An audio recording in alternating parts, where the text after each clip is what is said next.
நம் ஆண்டவர் இயேசு கிறிஸ்துவின் நாமத்தினால் மகிழ்ச்சியும் சமாதானமும் நம் அனைவரோடும் இருப்பதாக. மத்தேயு 8:18-27 முடிய.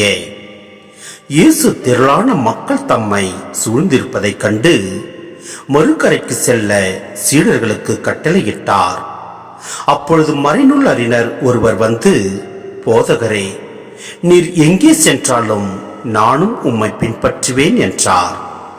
இயேசு அவரிடம், நரிகளுக்கு பதுங்கும் குழிகளும் வானத்து பறவைகளுக்கு கூடுகளும் உண்டு, மானிட மகனுக்கோ தலை சாய்க்க கூட இடமில்லை என்றார்.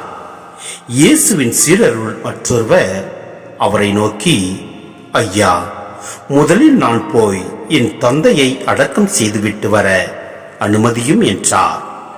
இயேசு அவரை பார்த்து, நீர் என்னை பின்பற்றி வாரோம், இறந்தோரை பற்றி கவலை வேண்டாம், அவர்கள் அடக்கம் செய்யப்படுவார்கள் என்றார்.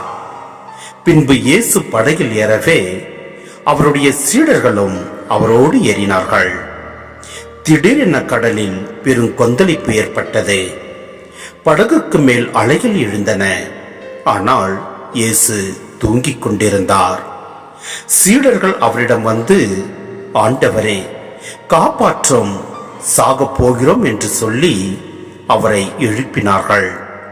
இயேசு அவர்களை நோக்கி, நம்பிக்கை குன்றியவர்களே, ஏன் அஞ்சுகிறீர்கள் என்று கேட்டு எழுந்து காற்றையும் கடலையும் கடிந்து கொண்டார்.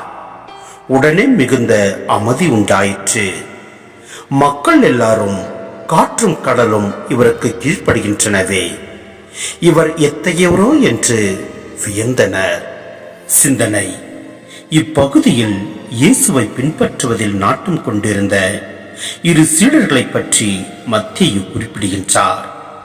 சீடத்துவம் எளிதல்ல, மாறாக நெருங்கிய உறவுகளை துறந்து தமக்கென எதுவுமே வைத்துக் கொள்ளாத இயேசுவை பின் செல்வதே சீடத்துவம்.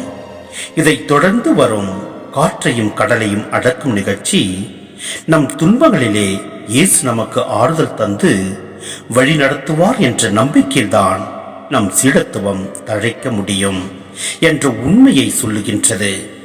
இந்த இயற்கையை அடக்கும் வல்ல செயல் பற்றிய மக்களின் வியப்பு இயேசுவின் மீது அவர்கள் கொண்டிருந்த நம்பிக்கை மகிழ்ச்சியின் வெளிப்பாடாகும். எனவே நாமும் நம் ஆண்டவர் மீது முழு நம்பிக்கை வைத்து நாம் செயல்படுகின்ற போது எப்படிப்பட்ட கஷ்டங்கள், துன்பங்கள், வேதனைகள் இருப்பினும் நம் ஆண்டவர் நம்மை வழிநடத்துவார், ஆசீர்வதிப்பார். ஆமென்.